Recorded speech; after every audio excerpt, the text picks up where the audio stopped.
Call this meeting of the Loma City Council to order. Madam Clerk, would you call the roll, please? Councilman Jindal? Councilman Leonard? Here. Councilman Rigsby? Mayor Pro Tempore Daley? Here. Mayor Duper? Present. Thank you. And a report on our closed session from our attorney, Mr. Holdaway. Yes. Thank you, Mr. Mayor. The City Council was in closed session on the item listed on the agenda as item C. There was a conference with labor negotiator with the employee organizations listed. There's no final action report at this time. I would also mention that item 7 on the consent calendar is a further report as to the results of ongoing negotiations with some of the other employee groups, and that will be a final action on that matter. Okay, thank you, sir. And now we will begin with our invocation and pledge of allegiance by Dr. Rigsby. Okay, bow your heads. Dear Lord, we thank you for giving us wisdom and discernment. Help us to defer to the wisdom of others when others are more wise. Help us to represent our citizens in a selfless and good way. In your name, amen. I pledge allegiance to the flag of the United States of America and to the republic for which it stands, one nation, under God, indivisible, with liberty and justice for all.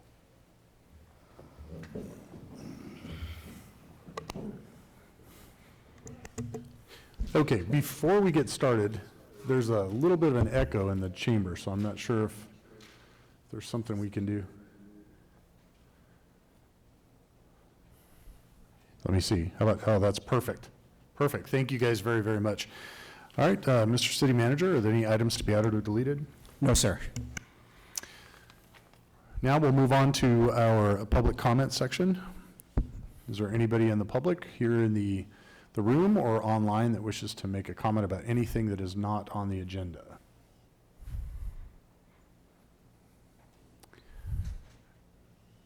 Any public comments?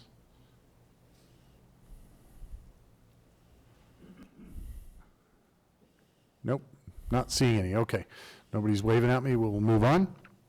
We will handle any conflicts of interest as they come up. And moving on to item number 1 will be a public hearing on a 57-unit condominium project at the corner of Park Avenue and Bryn Mawr. And I'm not sure who's presenting.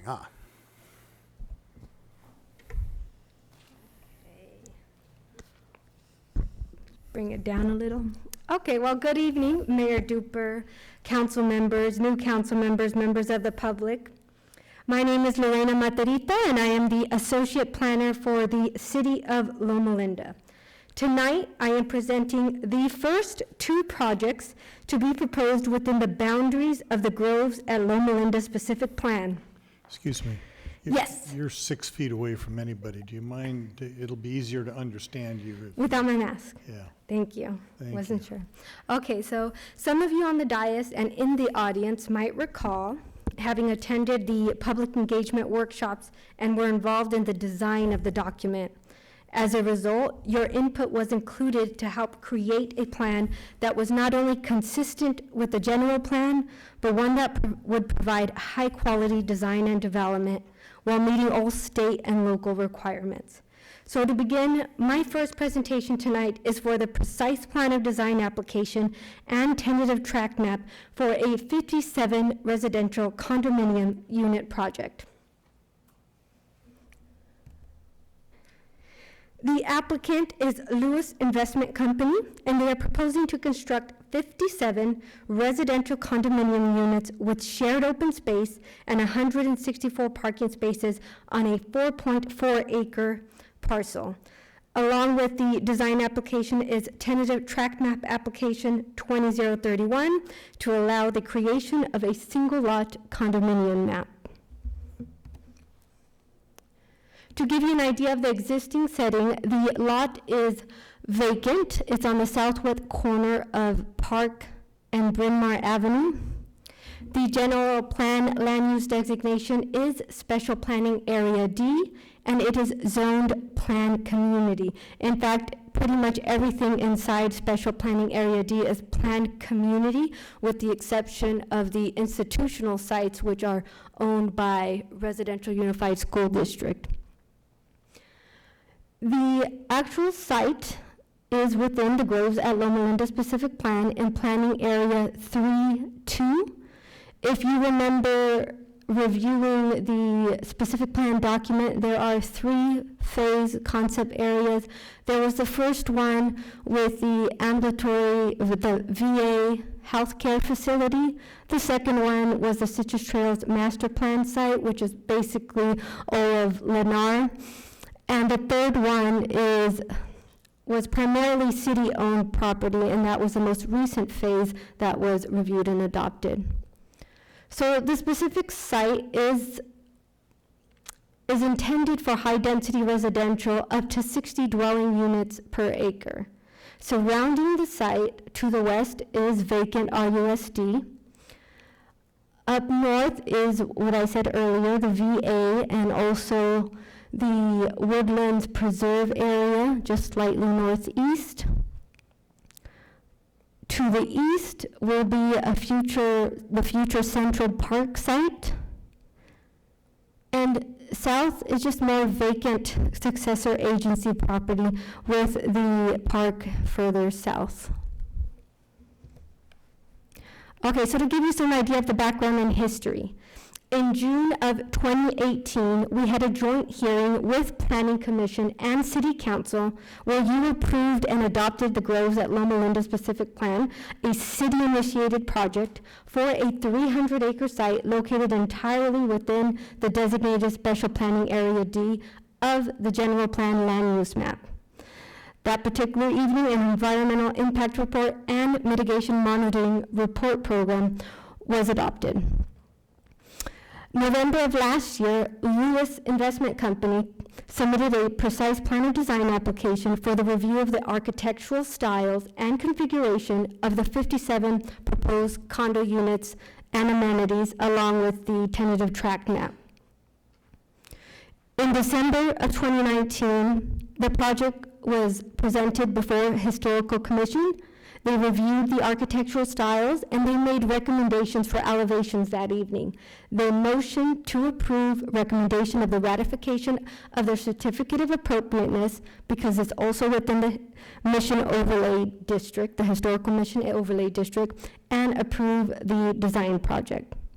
So between then and May, the Administrative Review Committee, which are the staff departments, met with the applicant numerous times, and we provided corrections and conditions, and we just worked together massaging the project and the application, and that is what you guys have in your packets tonight. That same packet was presented on June 3rd to Planning Commission, and we had unanimous recommendation of approval. This is a slide of the first submittal. This is the first site plan that needed a lot of massaging. It did not meet all of the requirements and development standards of our codes as well as the specific plan. The parking wasn't in compliance, they didn't have enough open space, and there were no enhanced corner lots elevation. But working with staff, working with historical, we were able to work with the applicant as well to create a new design that we are going to show on the next slide, I believe. Oh, so this is actually the design that went to historical, and at historical, they made a decision to go with the Mediterranean revival style over the Craftsman bungalow, and they also recommended the applicant provide more enhanced architecture and landscaping for the corner units that are visible from the main streets. Because part of the requirements of the Groves at Loma Linda Pacific Plan is that the residential units face the street, in particular on Bryn Mawr. Of course, but that's not the final, but I will go back.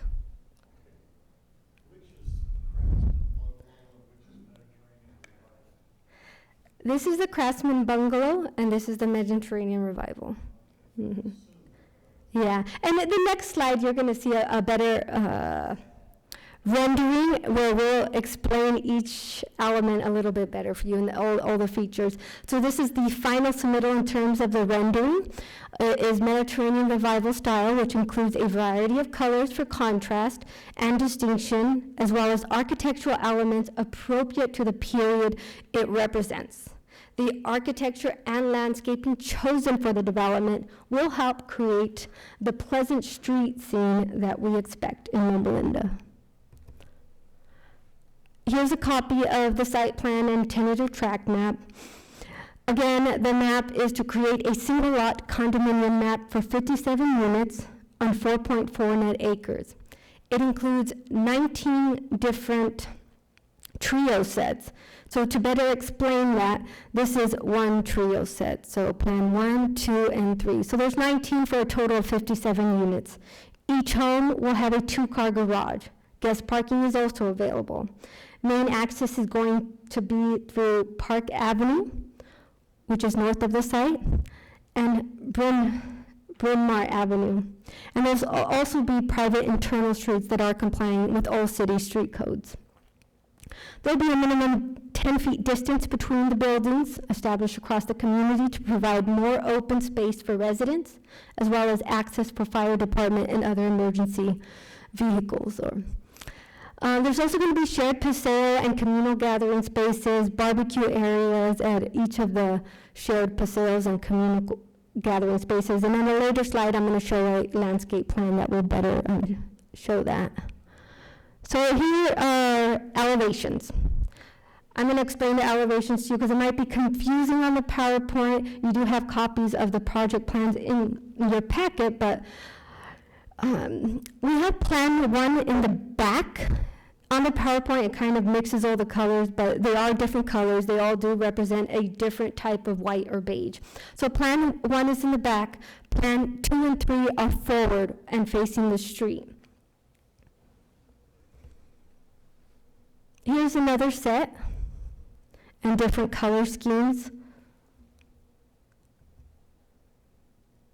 And here's that plan 1 that might have been confusing to see in the previous images. So plan 1 are going to have the 2-car required garages for each unit on the bottom first story. On the second story is the actual house.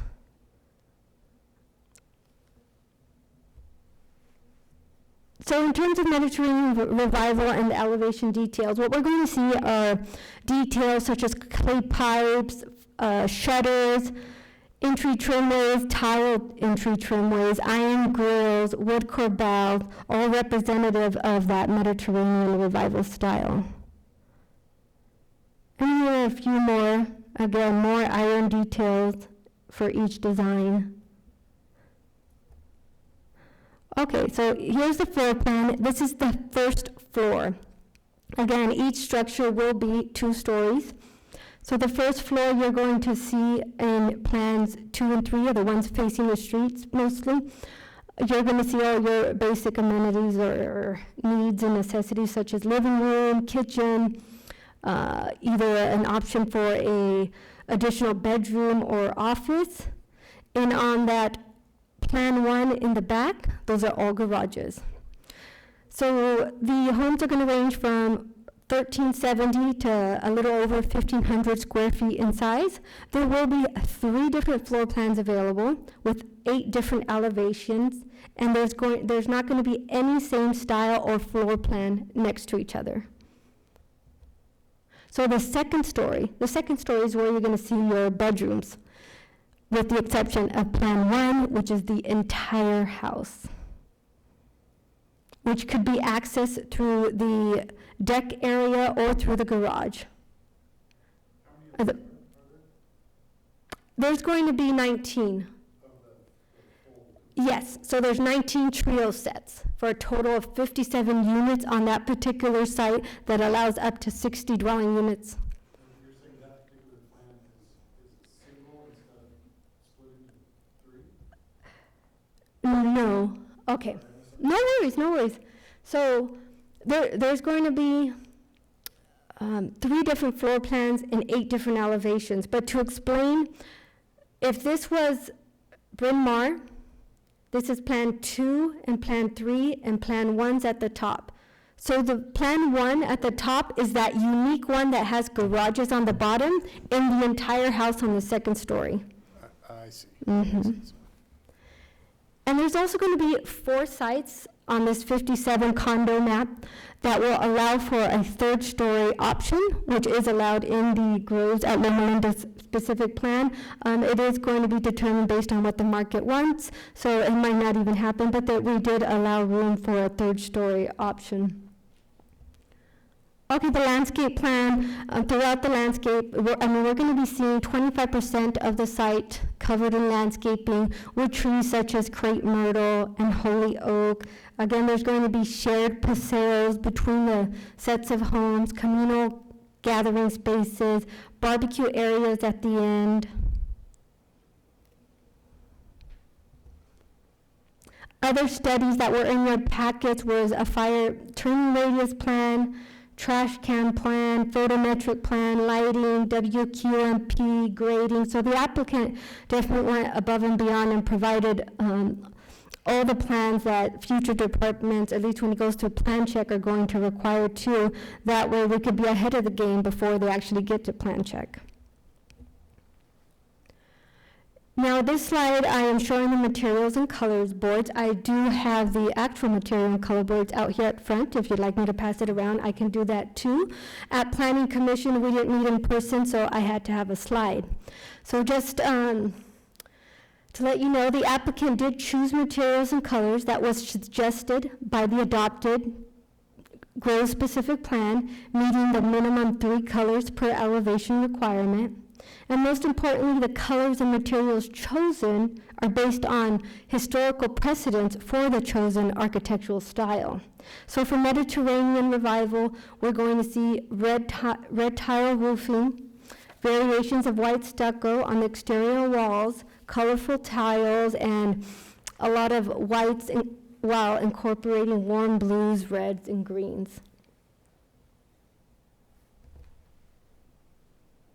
Environmental review.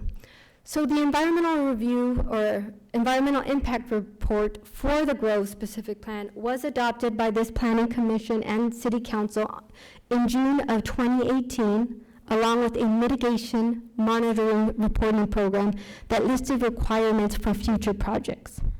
All required studies such as traffic, cultural, air, quality, noise, were conducted for the specific plan and specific site.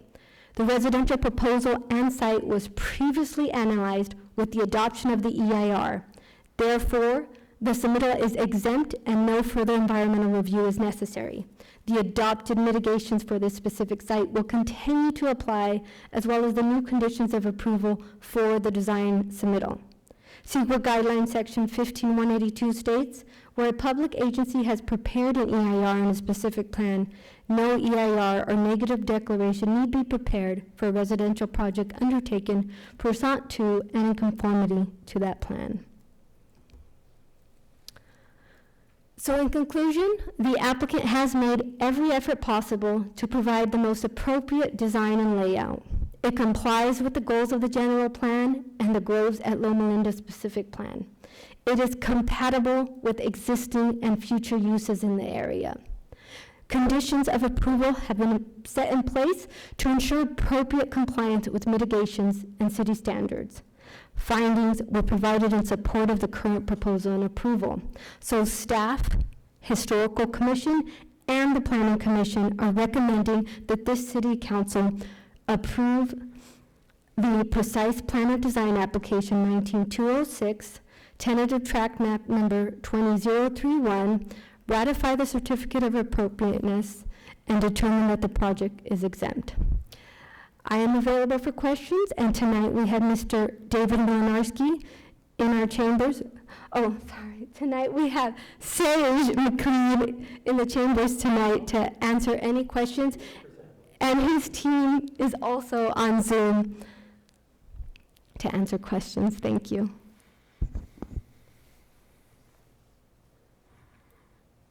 You heard it enough times to know, though, right? I believe Dr. Daly had a couple questions, unless they were already answered prior to this? Okay.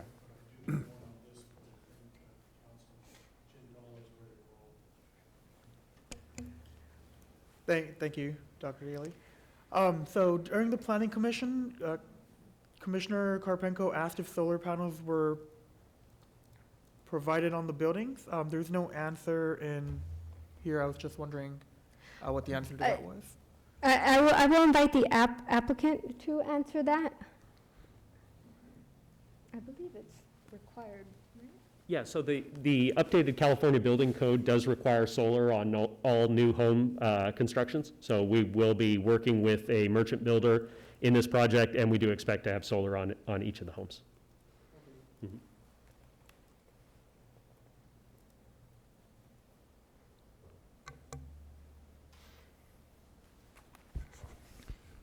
Before you leave, I thought Councilman Rigsby was about to ask a question, but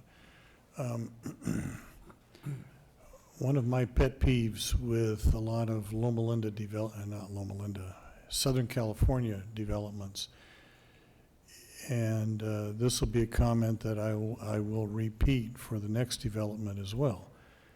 But I've had the privilege of traveling all over the world in many, many communities within the United States. In Southern California, we seem to have a unique propensity to find varying levels of white and beige.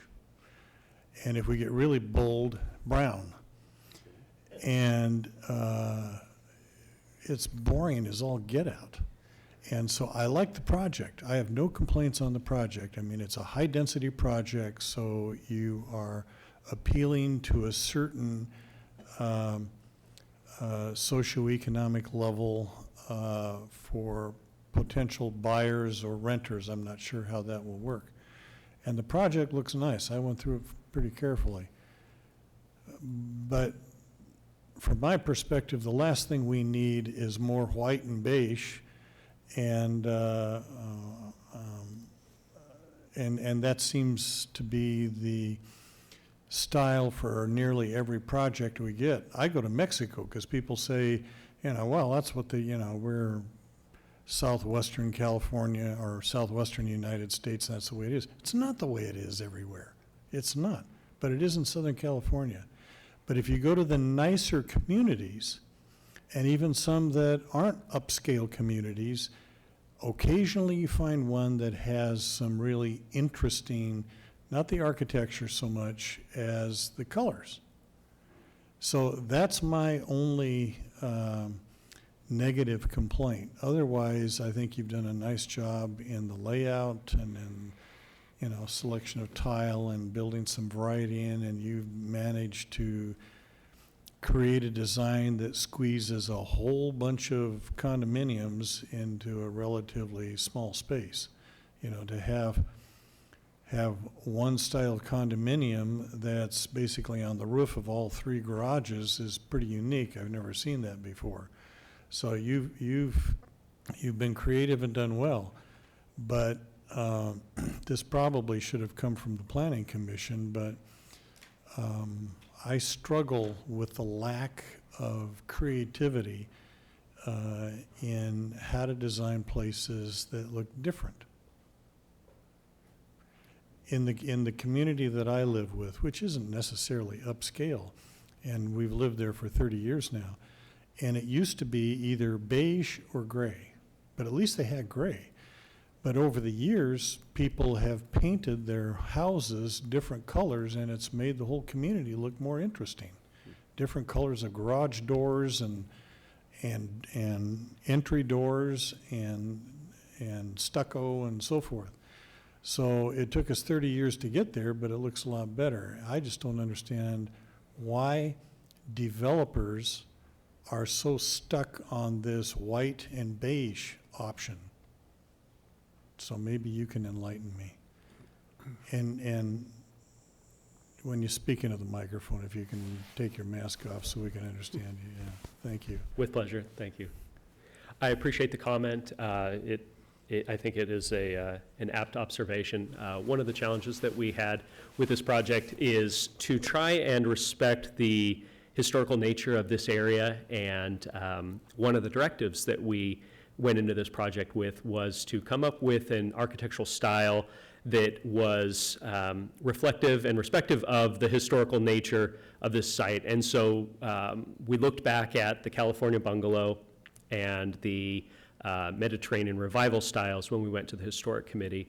And ultimately, the Historic Committee unanimously agreed that they preferred the Mediterranean revival. And some of the key characteristics of that style historically have been that they were those white and I'll call it white and off-white, white and beige, earthy tones, as you pointed out. And so one of the challenges that we, and directives we gave to the architect was to try and figure out a way to create that splash of color. And so some of that is what we will see in having the red tile roofs, which may be a bit ubiquitous in Southern California, as you pointed out, but also having a splash of color with the tile work that is framing the doorways, and other splashes of color you'll see in some of the frames in the window shutters. It is, I would say it's a bit tapered back, and it is definitely a simple architectural style, but it is one that the Historic Committee felt strongly about, and they liked the direction we were going in. But I do agree that it's important to have that splash of color, that key element that makes a house feel like a home and makes a homeowner feel proud to have that home instead of just one of the same. And so that is something that we will continue to look at, and as we get our merchant builder on board with this site, it is something that we will consider seriously as we come in with our construction drawings and work with staff to go through that process. So I do appreciate your feedback. Thank you. Very good comments. Because when we finish with this project, we're about to look at a much larger project. That's the same thing all over again, as far as I can tell. And trust me, this is the stuff they sent to us to go through. And I'm proud to say, as an old teacher, I did all my homework.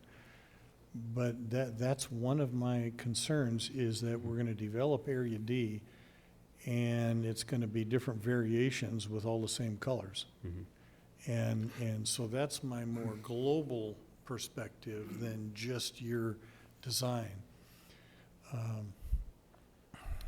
But otherwise, I think it looks nice. I'd just like to make it more interesting. Mm-hmm. Thank you. Thank you. I was just wondering if the roofs are lend themselves to a southern exposure for the solar panels in all the different orientations.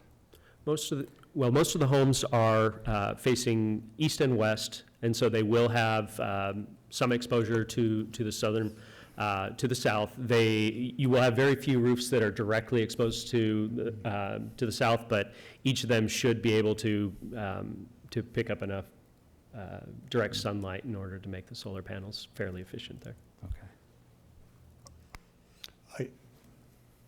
Ask another question. Yeah, go ahead.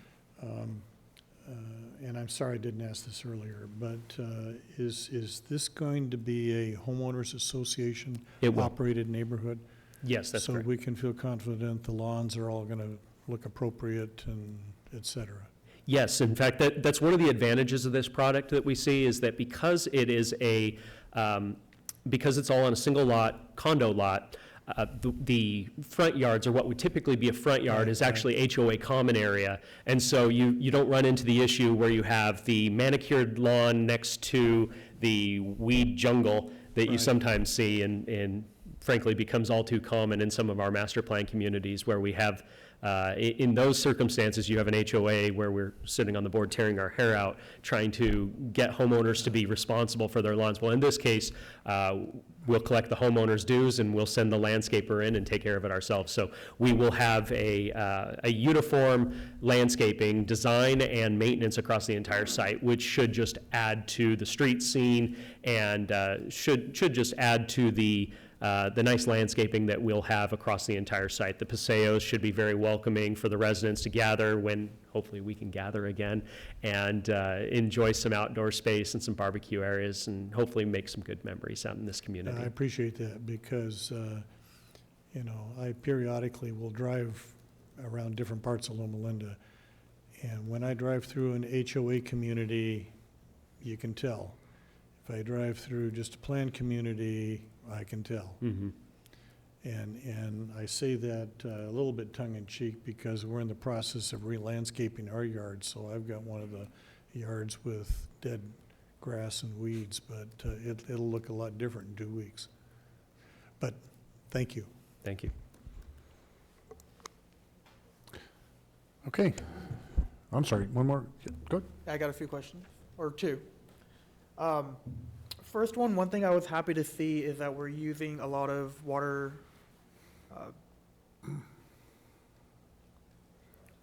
drought tolerant, thank you, drought tolerant plants.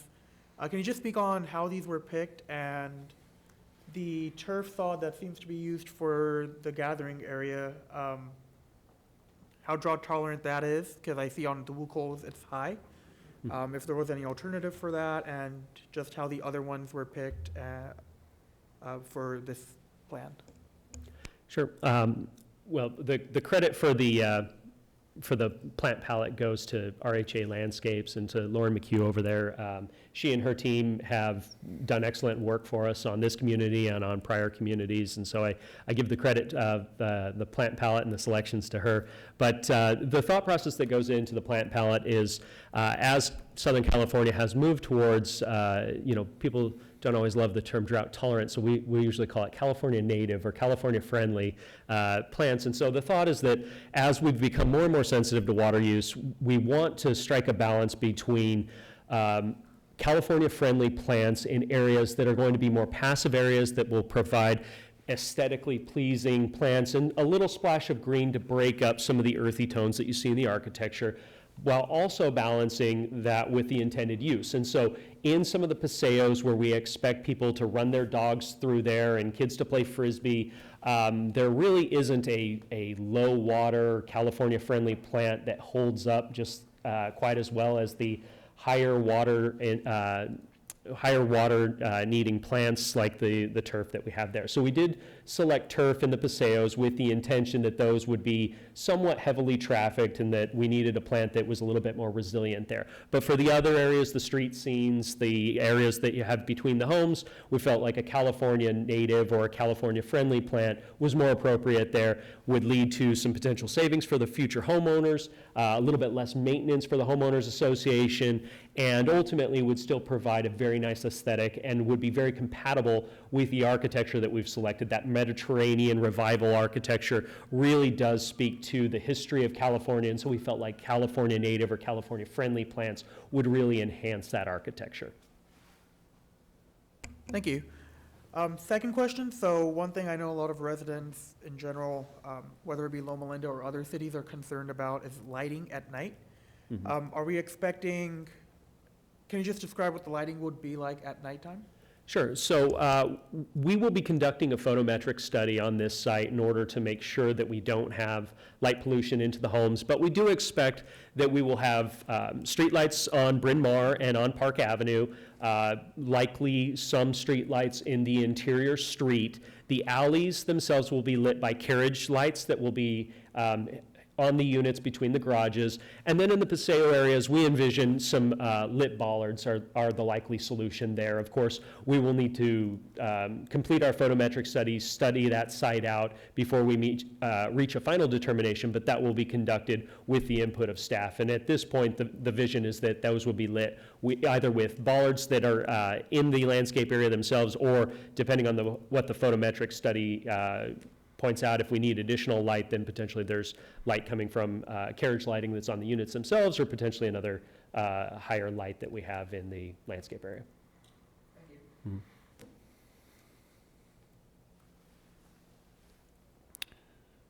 Mm-hmm. Okay. Seeing no other questions on the dais, we will open the public comment. I don't see anybody running up to the podium inside the chambers here, but is there anybody online that would like to speak? We do have at least one. I'm getting a signal.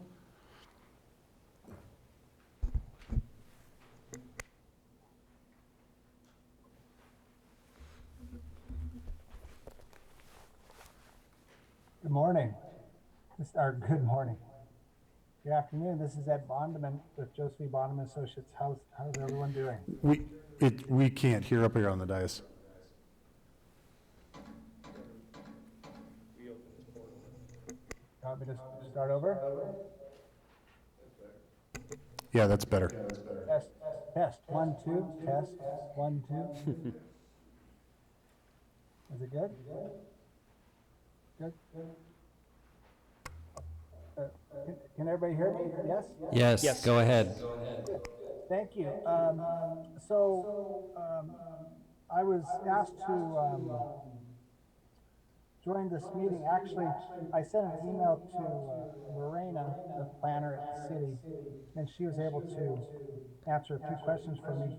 A couple of the questions that we wanted to make sure were asked on actually this project and the one following. We want to make sure that the Citrus Trails Master Plan and the Groves at Loma specific plan, that the requirements to build parks was included, and the requirement to build a fire station was included. And then there was a question about the regional water quality management plan basins, that they were sized properly. And I did get some feedback back from staff, so I appreciate that. I just wanted to go on the record and ask those and put them out there. That's it.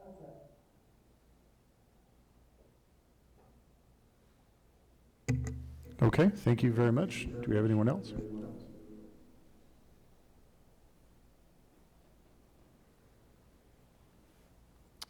Seeing none, I'm going to close the public comment and ask if we can. Awesome. Thank you for turning that down. And I'll entertain a motion from the council.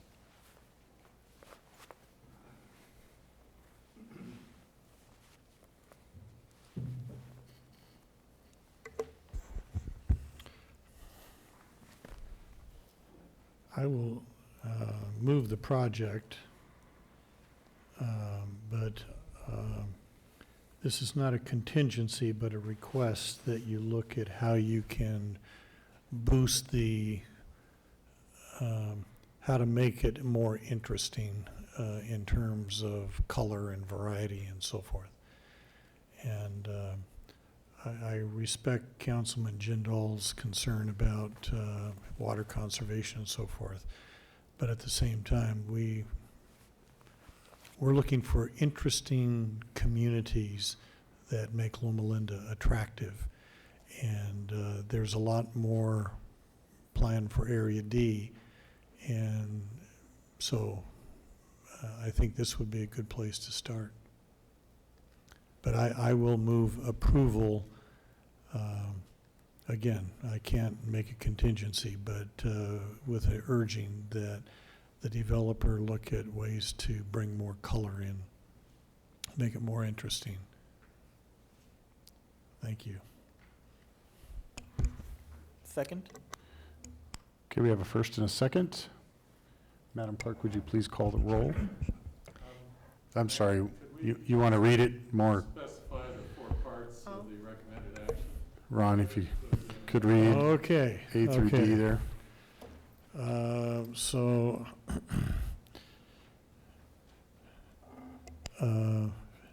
Move a 57 condominium units with shared open space and 164 parking spaces, and then dropping down to A, determine the project is exempt from California Environmental Quality Act, CEQA, pursuant to CEQA guidelines, section 15182. B, ratify certificate of appropriateness for precise plan of design.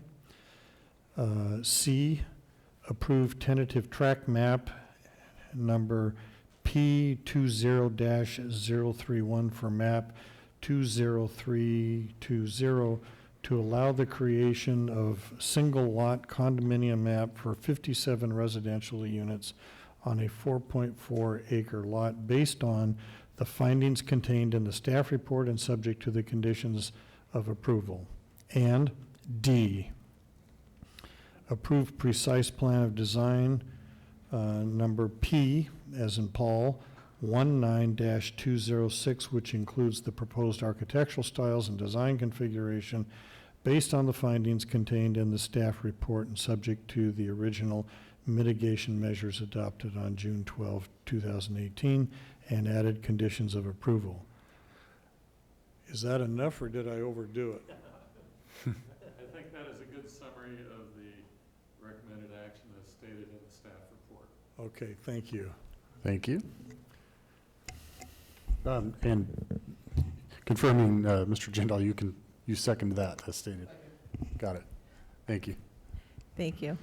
The motion is to determine the project is exempt from CEQA, ratify the certificate of appropriateness, approve the tentative track map, and approve the precise plan of design as indicated, with the request that the applicant work with staff to look at the various colors.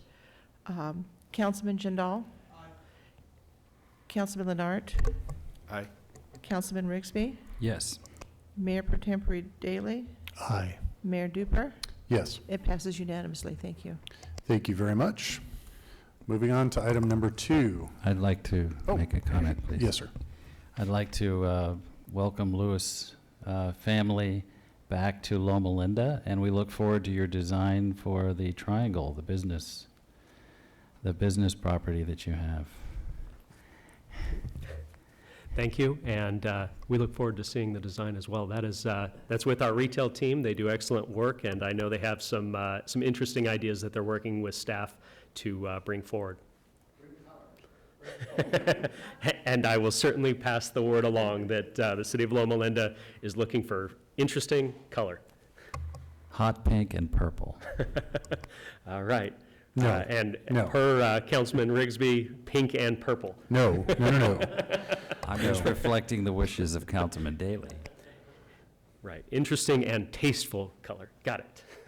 And bring Randall next time. Absolutely. He'd be happy to come out here, and as soon as, I will pass your best along to him. Thank you. Thank you very much. Okay, moving on to item number 2. And for, just for the viewing public out there, we are well spaced here in the council chambers. It's not open to the general public.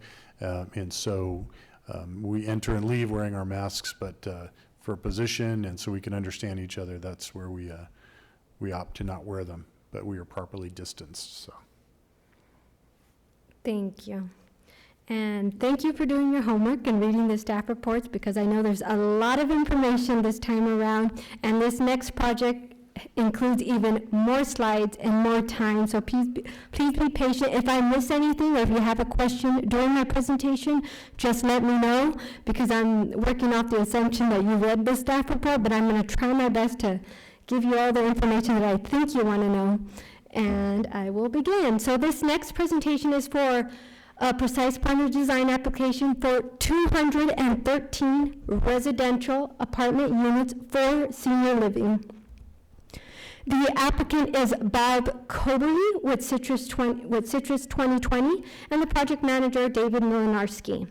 It is for the proposed architectural elevations and configuration of 213 residential units for lease and a 4,200 square feet retail building with shared and private open space, 384 parking spaces, and various amenities on 9 acres intended for senior citizen housing per the Grove Specific Plan, located in the previously approved Citrus Trails Tract Map number 18990 and planning areas 2324 of that specific plan. So to give you an idea of the existing setting, the two vacant lots are in the Phase 2 concept area. It's also the area known as the Citrus Trails Master Plan area, and within the general plan, special designated special planning area D, zoned planned community. It is just to give you an idea about the Citrus Trails Master Plan, because I didn't explain that well. That master plan, it was adopted and approved in 2017, and it was incorporated, not repealed, incorporated into the Groves at Loma Linda specific plan. So again, it is within the Phase 2 concept area. There are 2 vacant lots in planning areas 2-3 and 2-4. Per the specific plan, it is designated as senior housing, and it allows up to 213 dwelling units per acre. Surrounding areas, the lot to the west is the Oak Woodlands Preserve. Lot to the east is vacant and designated as future mixed use. And I believe that's why Mr. Ed Bonnedeman on the phone, and like he said, he emailed us, because that was one of his concerns, being adjacent to these properties. But staff was able to answer his questions. And to the north, northeast, we have Mission Elementary School, as well as the mobile home park site, and south of it is the Lennar 224 homes tract. And while we're at it in terms of public comment, I'll just quickly go ahead. The mobile home park site, the owner, Mr. Stephen Murray, he actually attended via Zoom at the Planning Commission, and his only concern was if there was going to be a wall between the 2 sites. Other than that, he was in full support of the project and is looking forward to the new development coming adjacent to his property. To give you background and history, like I was saying, the Citrus Trails Master Plan project was approved by Planning Commission in June of 2017, along with that track map. In August, City Council ratified the project and adopted the Environmental Impact Report and Mitigation Monitoring Program. By June of 2018, that specific master plan was incorporated into the approved and adopted Groves at Loma Linda specific plan. And by summer of last year, the applicant, Citrus 2020 LLC, they began communicating with city staff and providing conceptual plans for a site located within those 2 areas. In March of 2020, the applicant was finally ready to submit his design application for review of architectural styles and configuration for the proposed 213 apartment units, as well as along with amenities. In April 2020, we took the packet to Historical Commission, and they reviewed the architectural styles and made recommendations for elevations. That night, they motioned to approve the ratification of Certificate of Appropriateness and approval of the precise plan of design project.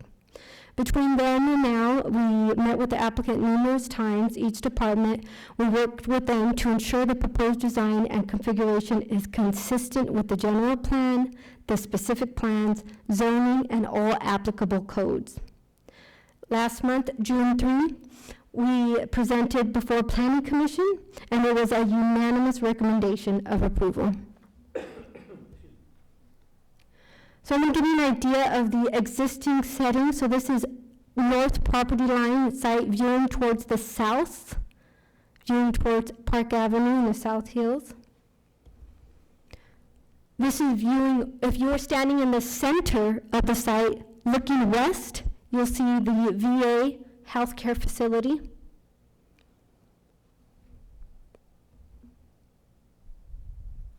This is again looking south, and you can see the Lennar site.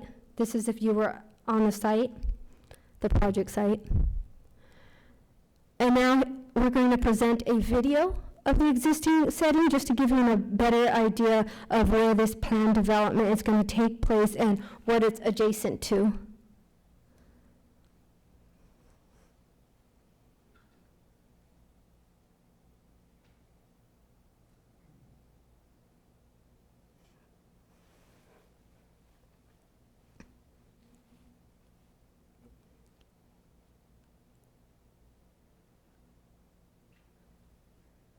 I don't do voiceovers or anything, but if you want to chime in or describe it, it's up to you.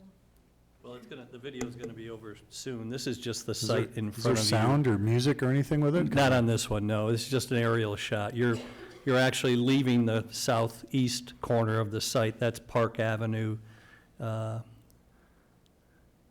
the forefront.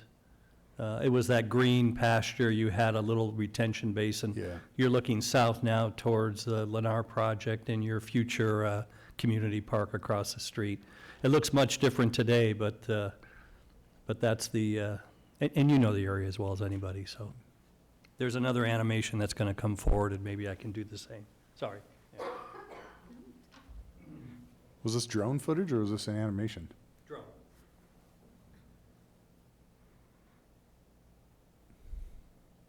And there's your VA hospital for the.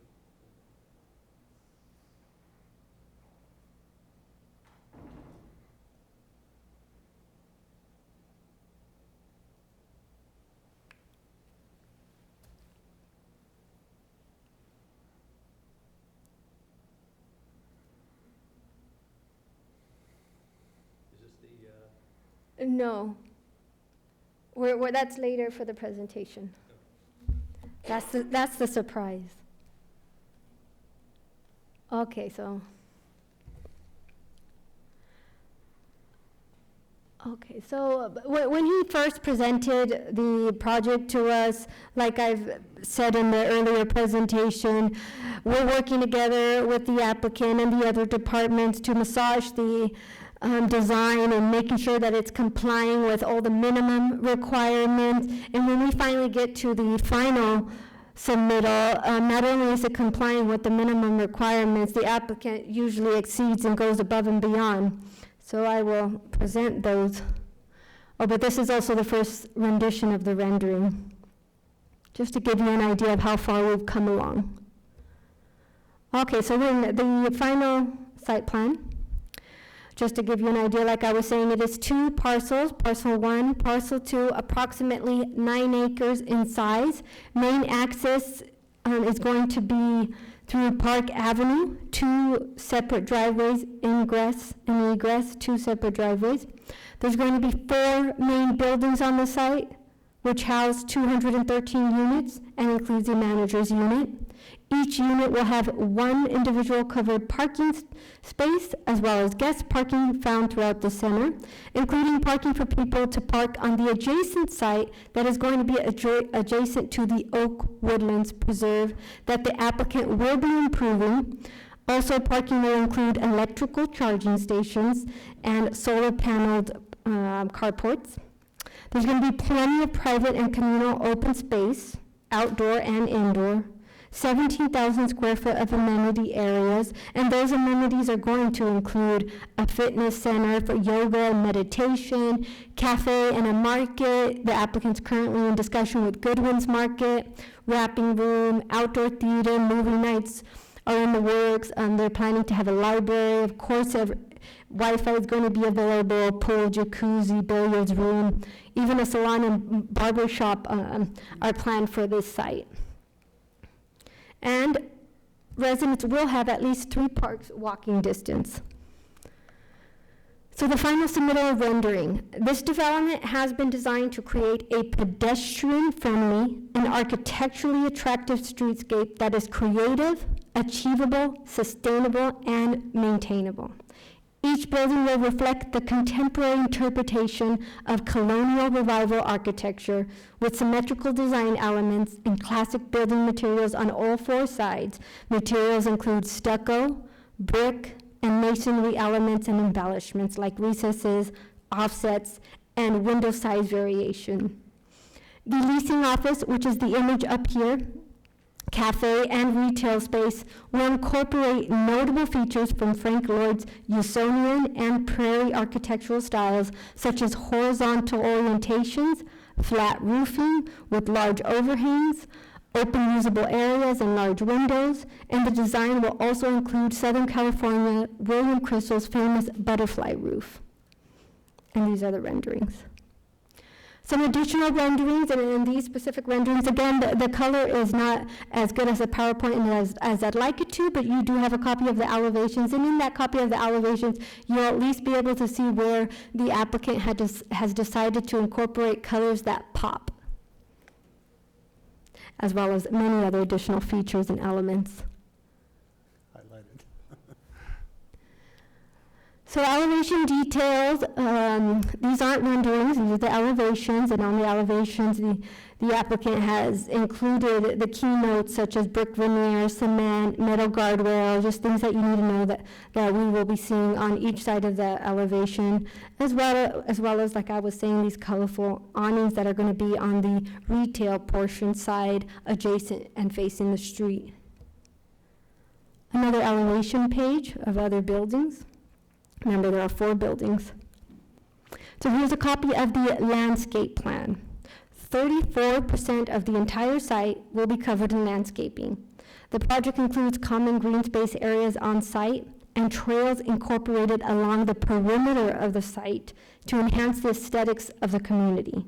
On the western boundary of the site, the applicant has proposed recreational amenities for the neighboring residents by providing public parking, a trailhead, a decomposed granite trail pathway, and he will enhance the adjacent Oak Woodland Preserve Park entrance, and that is west of the project site. This feature will implement a community-wide landscape concept that features drought-tolerant or California-native plant materials and create an aesthetically pleasing, thematically coherent outdoor environment while minimizing demand for water resources. Here's an additional sheet that not only shows the different landscaping features, but he's also showing the details when it comes to lighting, the hardscape, images of the pool, and the different little characteristics that we're going to see within the site. Floor plan. The construction will consist of 4 buildings, like I mentioned several times. It's going to have 6 different floor plans, and each floor plan will be 2 to 3 stories in height. The smallest floor plan for a tenant will be a studio apartment. Studios will be 575 square feet, and they'll have their own 97 square feet private patio and balcony. The largest floor plan available will be 2-bedroom, 2-bath, and patio that will be approximately 1,200 square feet in size.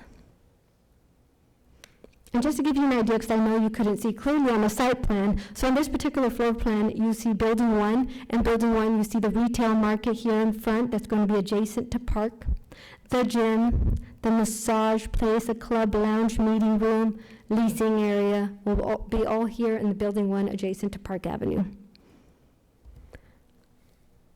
This is just a little bit more details on the floor plans. This one is floor plan Unit 2C, which is a little over 1,100 square feet. Again, with this private patio balcony, 1 bedroom or 2 bedrooms, great room, kitchen, all the basic essentials that everybody needs in your home.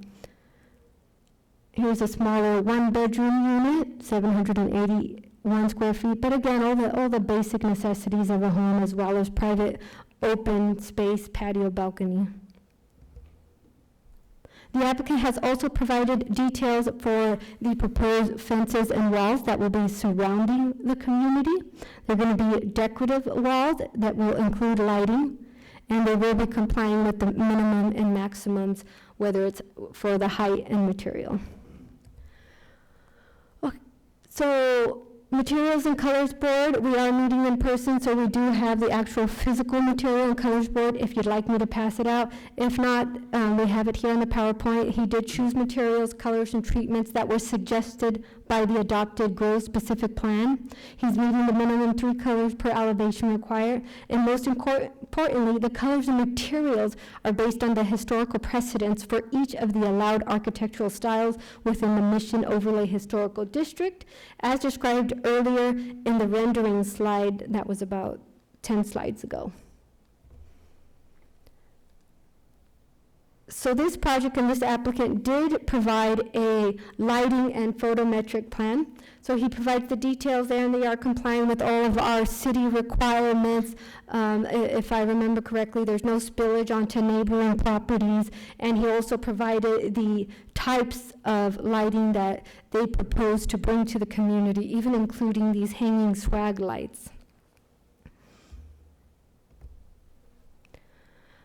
Environmental review, the EIR, Environmental Impact Report, was reviewed by City Council August 1st, 2017 for the Citrus Trails Master Plan and Track Map. Reports such as traffic, cultural noise, etc. were prepared, and they reviewed the impacts associated with the construction of a 213-unit project within the tract and that specific site. The proposal was previously analyzed through the adoption of the EIR. Staff determined the proposed project is in conformance with the specific plan's allowed land use and no new effects would result. Therefore, the submittal is exempt and no further environmental review is necessary. The adopted mitigations for the specific site will continue to apply, as well as the new conditions of approval for the design submittal. CEQA Guidelines Sections 15-182 states where a public agency has prepared an EIR on a specific plan, no EIR or no deck need be prepared for a residential project undertaken pursuant to and in conformity to that plan. So now we're going to show another video of the proposed vision of the site. Yeah, I think that would be fun. I don't know if they're gonna, there should be music with this one, but if not, then, here we, you don't want to hear me sing, Councilman. Here we are going down Park Avenue, heading westerly. This is the urban streetscape in front with the units facing the front. We're coming up now on the mixed use, the market area with outdoor cafe seating, and you're coming around the corner here into that roundabout, which was a creation that we collaborated with staff. This was not part of your specific plan. This was something we added to give character to this corner of the building. As you can see, accented by water features. There'll be special lighting, and this is the main entrance into the area. This roundabout also is going to provide parking in a bench, historic bench that will surround this existing oak tree, which will be a resting place for residents and people walking through the trail system. And again, this is a great gateway into the front of the project, into the leasing office and into that mixed-use market area. And you'll see the articulation of the glass, the metal framework, the brick stucco, and this takes you into that first experience as you walk in and you're greeted. You can see viewing out into the open space. You'll see more of that, but as we head upstairs to the second floor, again, the architectural style that Danielian Architects brought to the project, I think, is very special. You'll see meeting rooms that are available, gathering spaces, a lot of light, and then viewing out into the roof deck, which again is another special outdoor space that you don't see in many communities, especially here in the East Valley. This not only will look to the south into your South Hills and over your community park, but it creates a venue for private parties and other activities that the residents and management care to host. And then looking back into the interior of a portion of the project, you'll see again the enhancements of landscaping and really a place for gathering and outdoor activities to bring the people together. And as mentioned, the landscaping is drought tolerant, water conservation sensitive, but again, trying to utilize the outdoor space. You'll see artwork scattered throughout this project as well. Wide corridors for pedestrian pass-through from building to building, not your typical 4-foot concrete sidewalks. Everything will be enhanced with both landscaping, architectural enhancements, and quite a bit of lighting, low voltage LEDs. This is the first interior recreation area, the pool area, lounge chairs and cabanas with shade structures, all ADA compliant.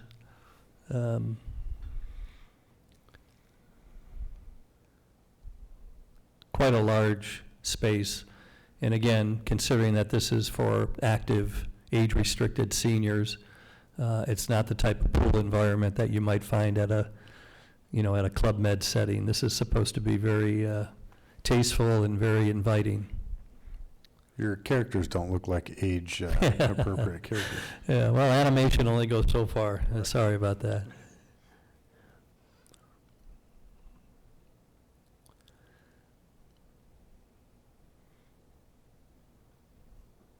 And again, this just gives you I think, a sense of the separation of the buildings, even though they're three-story structures. You're not cramped sitting on top of each other. It's now you're going to be walking through one of the pedestrian connections from building 1, the clubhouse area, going back towards building 2, towards I guess it would be the northwest, kind of a promenade again with more outdoor space, gathering areas, bocce ball courts, lawn bowling, another outdoor gathering space, shade structure, seating.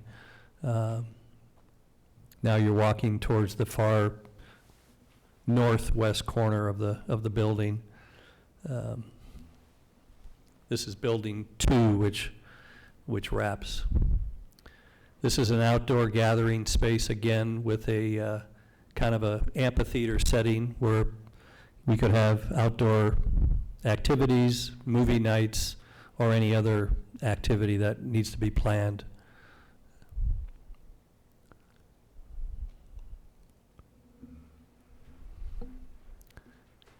Now you're looking back over the buildings back into that interior courtyard. Actually looking south. If you could tilt up, you'd be looking towards your south hills. Tasteful articulation, change in surfaces, not as colorful as Mayor Pro Tem may be looking for, but there is quite a bit of variation, and there are a lot of grays on this building, so at least we hit the gray for them. He might be in the market, so you might want to be. Yeah. No, I'm joking. Anyway, thank you. Thinking I'm going to give a deposit here pretty quick.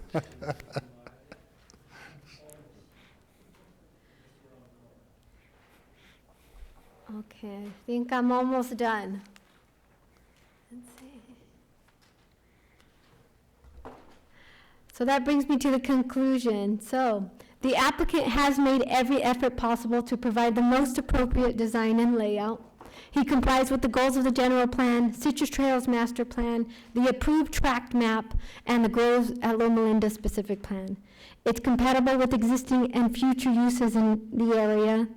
Conditions are in place to ensure appropriate compliance with mitigations and city standards, and findings were provided in support of the current proposal and approval. So staff, historical, and planning commission are recommending that this city council approve the project tonight. So I am available for questions, and David is too.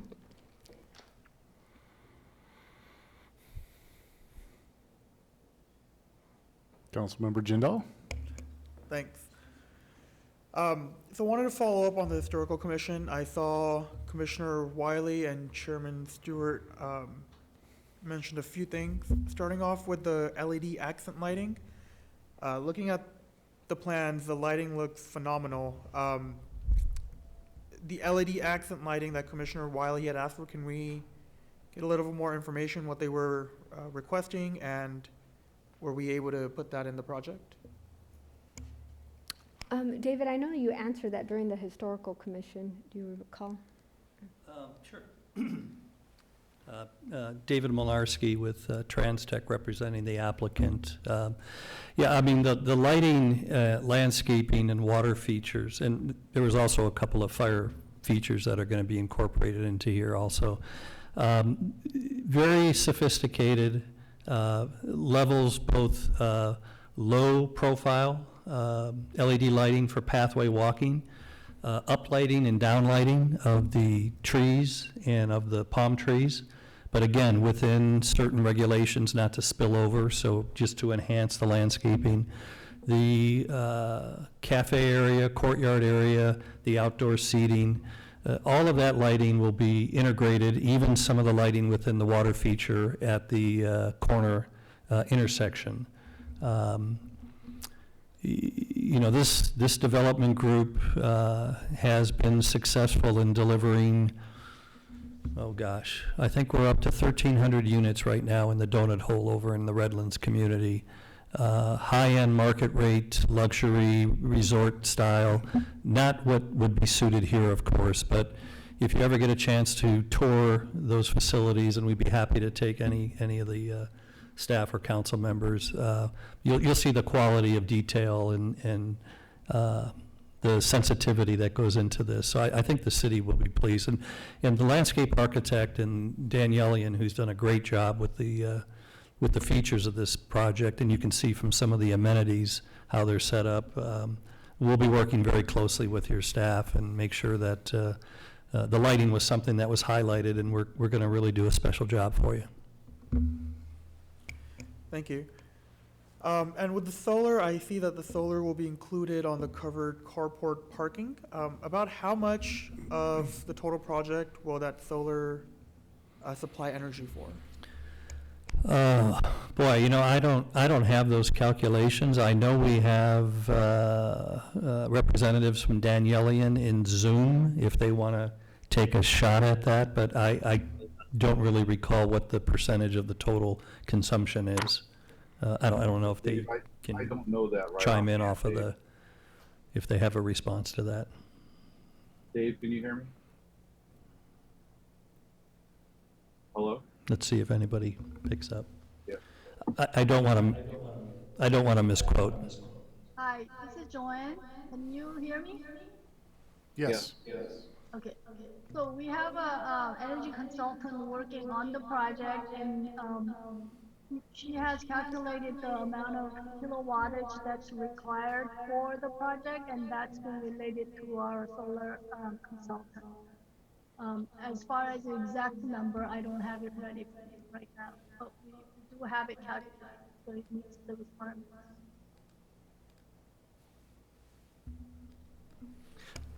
We'd be happy to report back to staff, though, so that you can have a indication or a measure of what a project like this would be able to provide.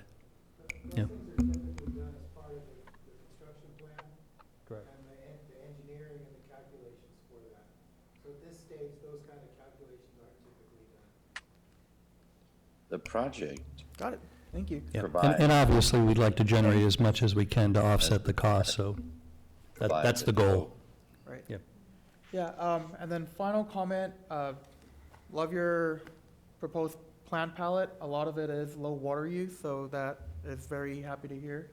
And then this reminds me a lot of like my alma mater, Claremont McKenna. So I'm definitely looking forward to seeing how the lighting and how the night scene turns out to be.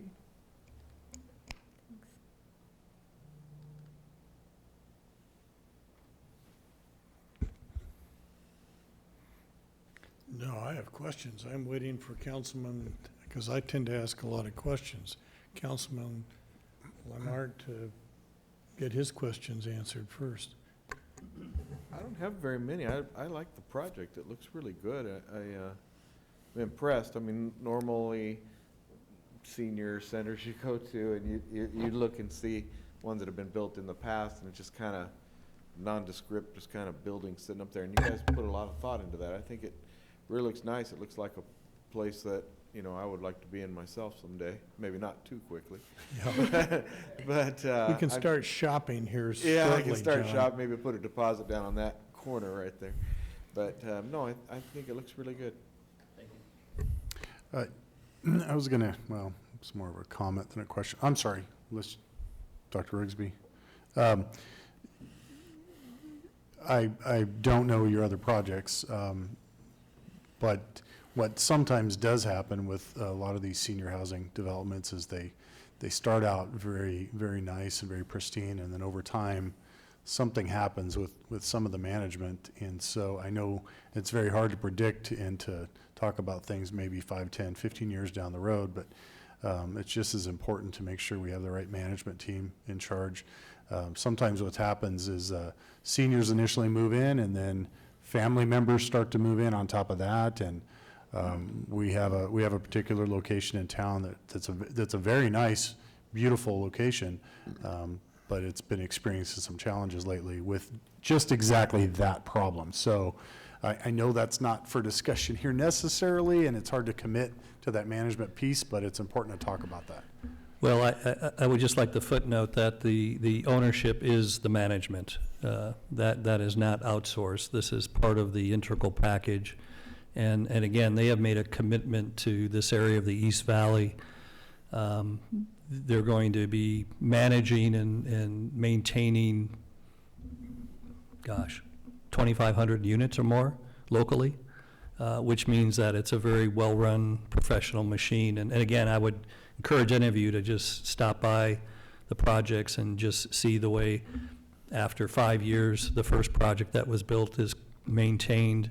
The project that's under construction and it's being occupied right now, it's again, we're not the Lewis companies or this group, but they're certainly very professional, and being in Loma Linda is very important. This site was chosen because of the lifestyle that people in this community share and the values that they share, and that's why you see all the amenities, yoga classes, wellness classes. There's going to be a lot of interaction with your local healthcare providers and industry. So it's just not a senior center. It really is an integral part of the community, and we're excited to see both the Lewis project and then hopefully some retail and some shops come along to the west of this, and really with the community park. And I've mentioned this to your city manager. You've done a great job of setting this core area of your community up for some real dynamic opportunities. So we're thankful for the opportunity. So. Well, it's absolutely a partnership, because the type of housing is going to attract the type of businesses, and it's like a circle. And so obviously when we have excellent projects all the way around, and again, thanks to city staff for working so hard on this, and thank you to you, sir, as well. It looks beautiful. So. Well, I know Dave for over 30 years, and I know where he lives, so he can't go. That scares me, yeah.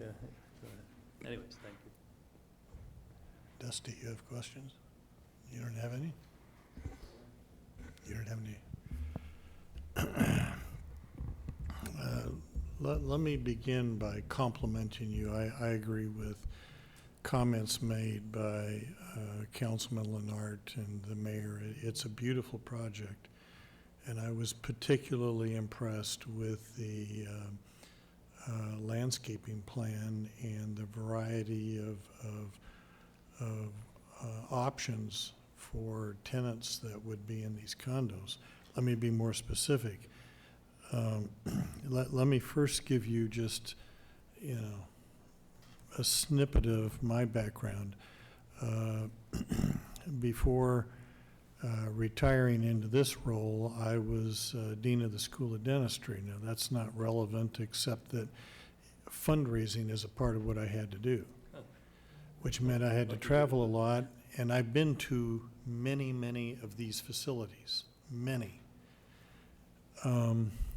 Can you first, and so some of the things that you've that you've included in your plan that I'm impressed with are meeting rooms, because that tended to be a problem for us at times.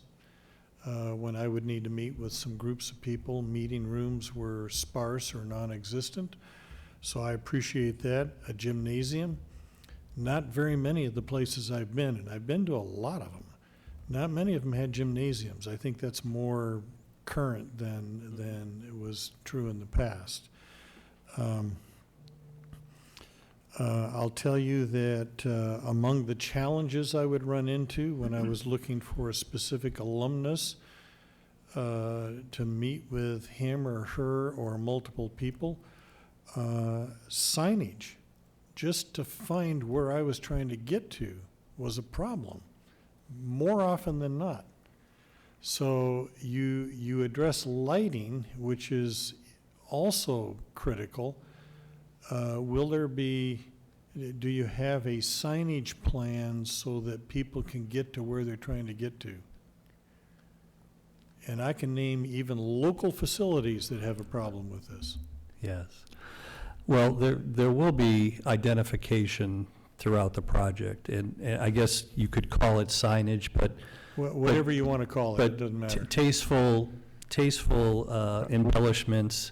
We call it It- wayfinding in the Yeah, city. wayfinding. Yeah, there you go. Okay. Wayfinding. And Enable me to find who I'm looking for is yeah, what it comes down to. and these projects also they are concierge level of service. So people will be, who are residing there, first of all, will become, part of the family, and they will be interacting with staff, not only the management and leasing staff, but, the way that they manage and pick up waste, trash throughout the project. It's not people walking to dumpsters, and, this is a whole different type of experience. But yes, there will be wayfinding placards, and then some of the lighting will also be installed and enhanced to create those corridors, which will lead you during the evening hours through different areas of the project. So, including the interior hallways, elevators. Because frequently I was yeah. flying from West Coast to East Coast, which Yeah. meant I got there at night. And I get lost. I Yeah. can't tell you how many times I'd get lost. Yeah. But anyway, define active seniors for me.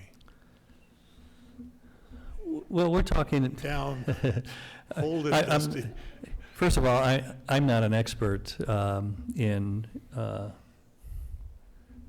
the definition of active senior. This isn't an assisted living. It's not a convalescent hospital. It's not a place where you need extended care or special care. This is for individuals who can live on their own and interact with other residents and tenants. So if they want to sit down and play chess all day, they can. They're not inactive. They're just. But in terms of the expectation of their age and activity level, no idea? Well, So I could be 100 years old and still move in here? Well, I know ownership's on the Zoom, but there's no maximum age restriction that I'm aware of. Yeah, I'm not looking for a maximum Yeah, age as long as they're necessarily, capable but a of carrying- definition, as long as they're because capable I have of- no idea what that means. Yeah, as long as they're capable of caring for themselves, then yes. Okay. Coming back to my personal experience, public parking. That was part of the presentation, that Yeah. there would be public parking. I want to be sure that the public parking is, again, well identified and that there's an adequate amount of it. Because most of the places that I visited had public parking, but sometimes, it took me 10, 15 minutes to find where it was, and it was 2 spaces in 50 spaces. And so I want to be sure, because these are people that I'm assuming are going to have family that want to come and spend some time with them too. So I think public parking is a concern for me as well. I don't know, I would have to turn to Conrad to know what the proportions should be. Well, let me ask another question. If I rent one of these, do I have assigned parking? Yes. And I assume that assigned parking is designed to put me relatively close to where my condominium is. As is convenient as possible, yes. Yeah, fair enough. Yeah. But public parking can be a whole different issue. And that's part of where I was out in the middle of the night with my flashlight trying to figure out where I was going. Right. Well, there's a difference, I think there's a distinction we need to make between public parking and guest parking. Guest parking is part of the project itself. The public parking we're referring to is the roundabout next to the trailhead. Again, when we came up with that Right. concept to embellish the entrance and make it something that really integrated with the surrounding area, we said, well, let's utilize that parking for quote-unquote "the public." So that is not parking. So that's fair enough. I'm Yep, talking about okay. guest parking. Yes. So the guest parking is available both on-site and outside of the gate, and then any other place within the project where there's not And Conrad, assigned do we parking. have any kind of, is there any kind of a formula for, Yeah. Yes, I believe it's, they need, the minimum calculation would come out to about 290 or so, and they had 384. So they exceeded about Okay. almost 90. Yeah. Okay. So it's one parking space per tenant, and it has to be garage parking too, and then I think it was .25 for guest parking for each unit. so if my wife and I moved into this facility, and I know I'm getting old, so these things are more personal to me now than they used to be. Right. But if I moved into my wife and I moved into one of these facilities, Your wife doesn't qualify in age, there's, sir. yeah, but she qualifies under me. There is, we would get one parking space? Or is there the option to purchase or pay additional for a second one? There will be parking available based upon the units and based upon the number of bedrooms and based upon the ratios. So parking is always, first of all, we are overparked. We have ample parking, but that's going to be a management operational issue. And obviously, if you decided that you wanted to have your Lamborghini, your MG, and your Prius and a motorcycle, there might be an issue with that. So, you know, 2 parking spaces per unit as a standard is manageable. And parking is always one of those things, you know, how are they going to assign the garage spaces? Obviously, everybody gets a covered space, Sure, either sure, enclosed or sure. enclosed. But again, we're well in excess of the parking ratio, so there's not going to be a problem with that. Go ahead. I just wanted to confirm, because I know you asked for the formula. So on page 6 of the staff report, I made a mistake. I was confusing it with the high-density residential. But for senior housing, the requirement per unit is 1 space per unit. So technically, he just needed 213, but he's way beyond, and he's at 384 parking spaces for the entire project So it'd be site. possible to purchase a second. I mean, if you have 2 spaces instead of 1, you should pay for it. Well, how they're going to monetize that is something that's still being worked out, but whether it's provided or just an extra bump in the lease rate.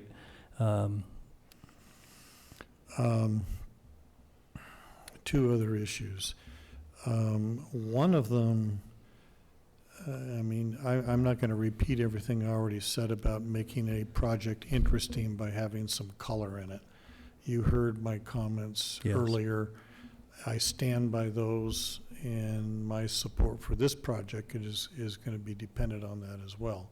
I want our community to be interesting and unique, not to just blend in with historical precedent that somebody may perceive.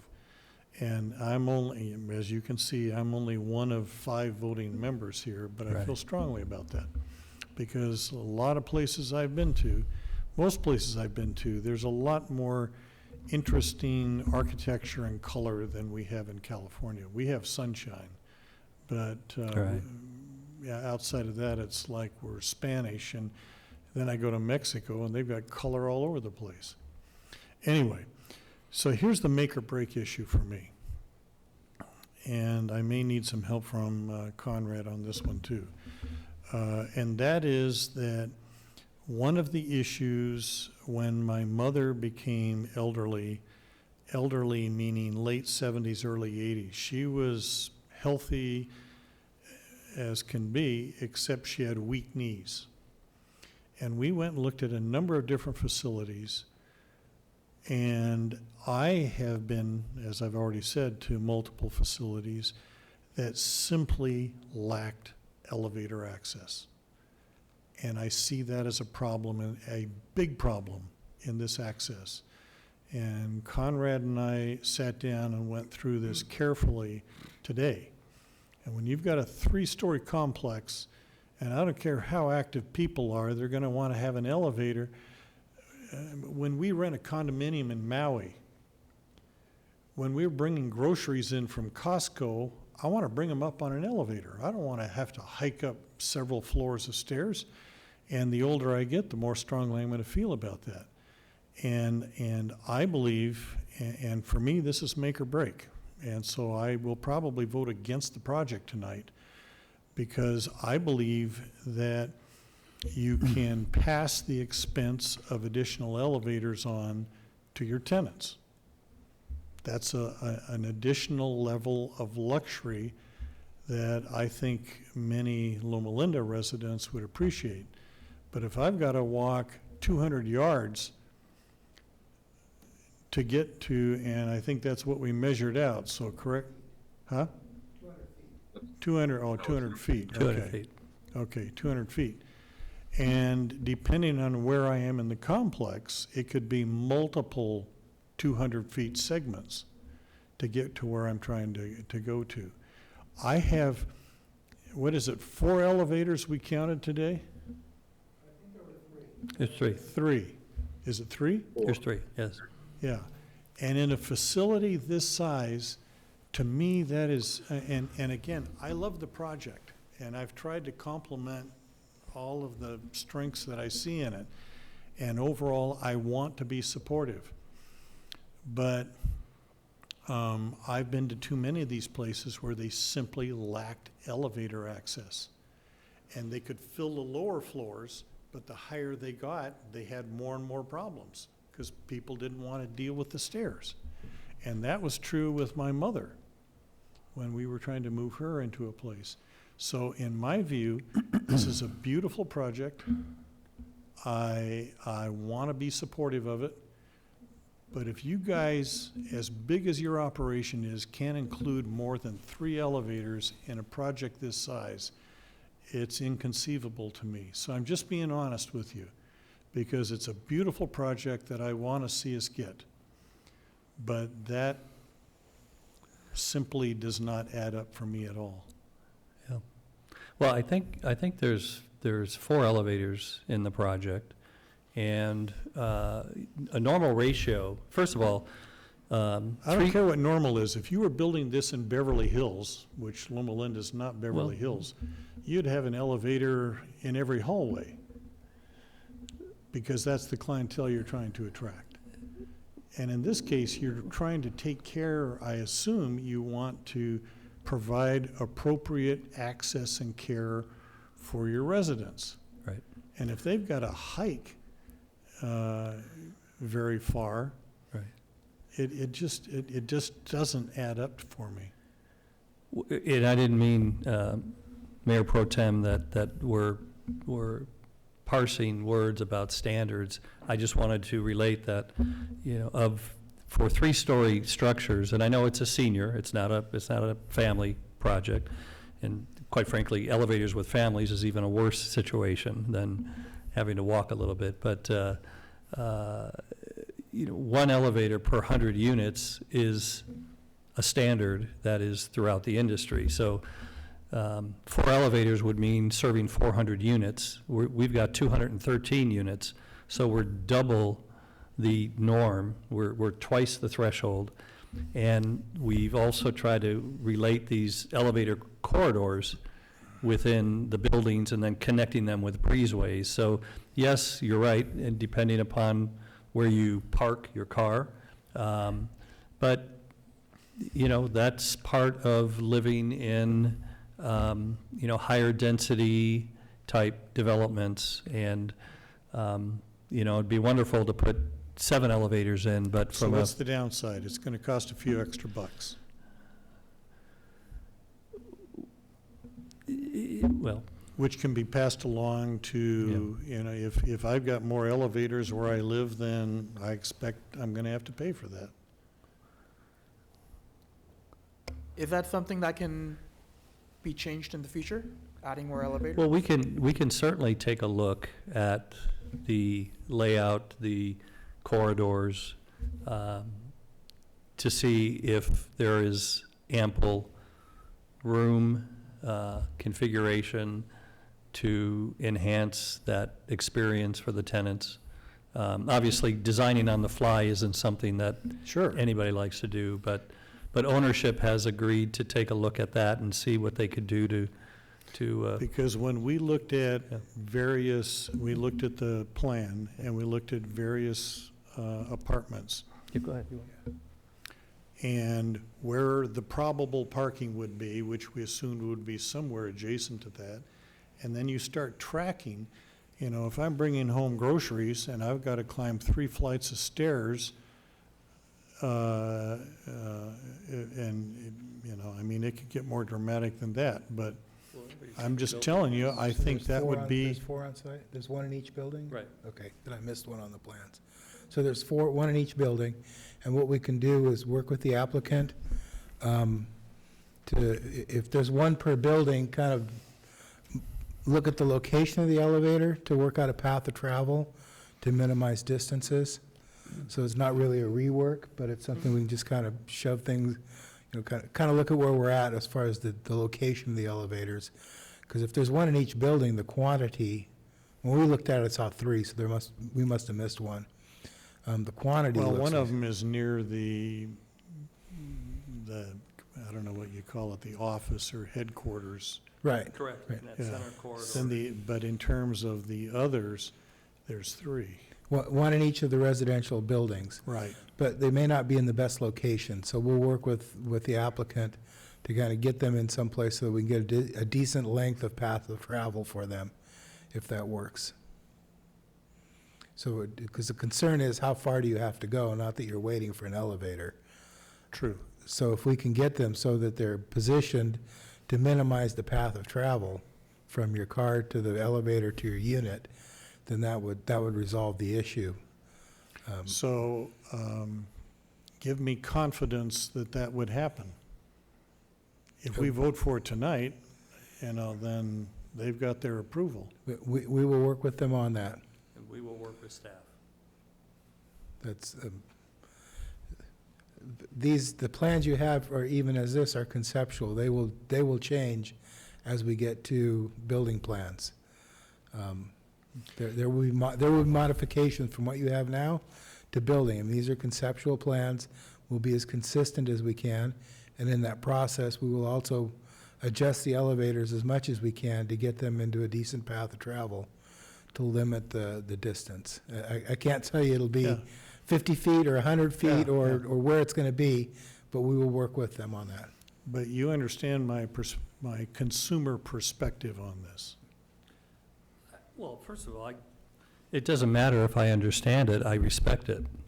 Understanding, I think, is a different level of conversation, because you have your experiences and we have ours, but we certainly respect all of the input, whether it's lighting, elevators, colors, landscaping. We want this to be a project that not only works for the city, but works for the residents. But again, on that ratio of elevators to people, that's roughly about 50 units per elevator. That's not a very, it's a very robust ratio when it comes to the world of. But is that the ratio for seniors? Oh, it is, unless you're talking about maybe a 10-story high-rise where you have stacked flats, but on what I would call a garden-type layout. Or assisted living. Yeah, I mean, yeah. this is more of Well, an yeah. independent. Yeah, but no, There's active seniors. It is, everything you're speaking of, Mayor Pro Tem, whether it's where's my parking space, how far do I have to go to dump my trash, all of that is lifestyle, it's management, it's things that you have to, just like whether or not you even want to move into a community. Do you want to live across the street from a park? Because there's going to be kids over there screaming and yelling and playing soccer. Well, if I'm 70 years old, do I want to hear that? Maybe that's not the place you want to go, right? I'm just hoping we want to make this as attractive as possible for people to move in Yeah, and be a part of it and be happy once they're there. absolutely. Okay. Absolutely. Thank you, sir. Thank I you for your appreciate your responses. Okay, is that it from the dais? Anyone else? Okay, we're going to open the public hearing. Anybody online that wishes to speak? It looks like we have one speaker.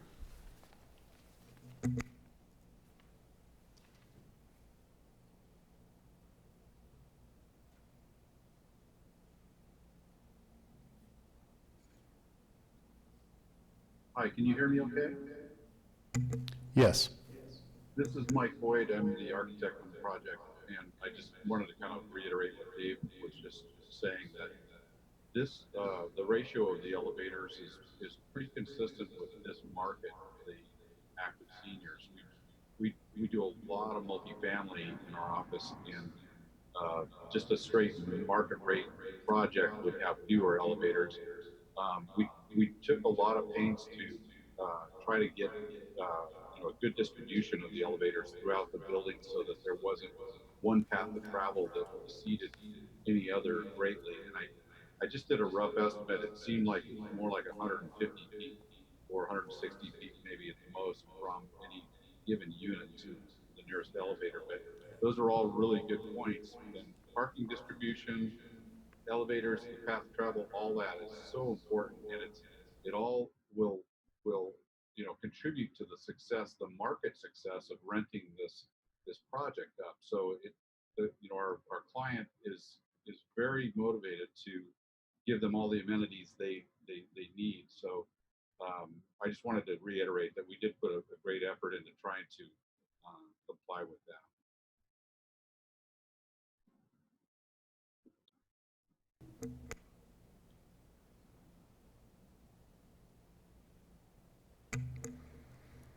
Seeing no other comment, we will close the public comment section.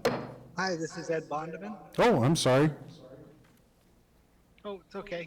Go ahead. Hi, I just want to say that the project, very nice looking project. You guys did a good job, Dave. Again, we just want to reiterate to make sure the project takes care of its share of the park and fire station and regional drainage per the specific plan. Other than that, good luck.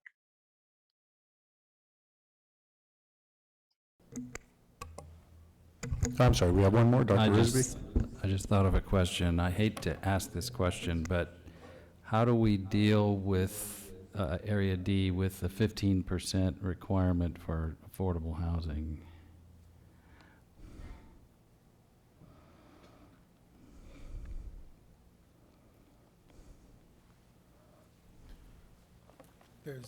Area D requires that the space be available for, and by the affordable, it's a density requirement, not necessarily a price requirement. So both of these projects meet the density requirement under the affordable. That's for RENA purposes. Yes. But what about for the old, I don't even know if it applies anymore since they dumped RDAs. What is the requirement? It used to be 15% of new housing units have to be. That's with the RDA, it's not required anymore. My So understanding. so all of that went away. Yeah, it's My all understanding RENA is this is a numbers. moving target now, right? It applies differently per community. Well, it applies to, each community has their own RENA numbers.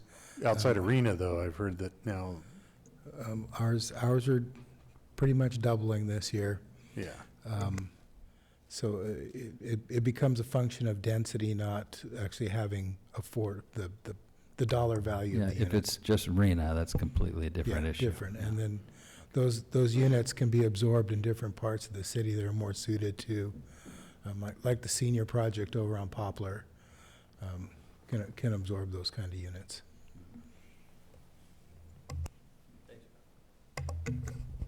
Is a motion appropriate now? Yes, sir. Okay, I move that we approve this project, 213 residential units, incorporating the three following elements, determining that the project is exempt from CEQA, ratifying the certificate of appropriateness for the precise plan of design, and approving the precise plan of design that's mentioned specifically in the staff report.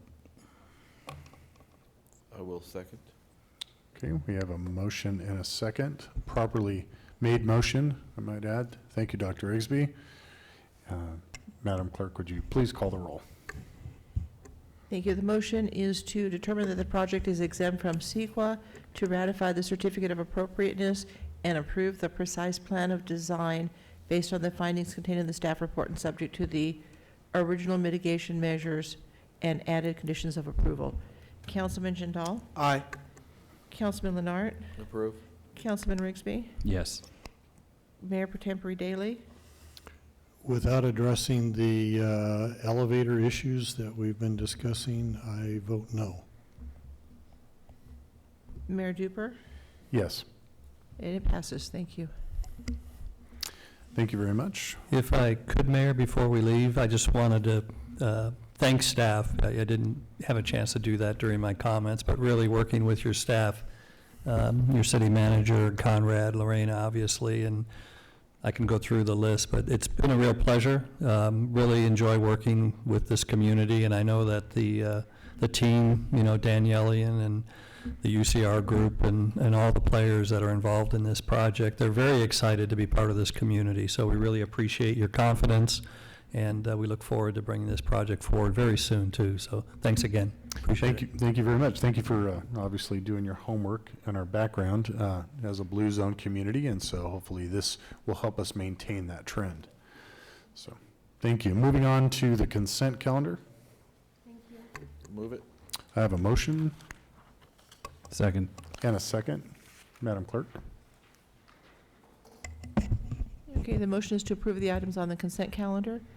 Councilman Jindal? Approved. Councilman Leonard? Yes. Councilman Rigsby? Yes. Mayor Pro Tempore Daley? Aye. Mayor Duper? Yes. Passes unanimously. Thank you.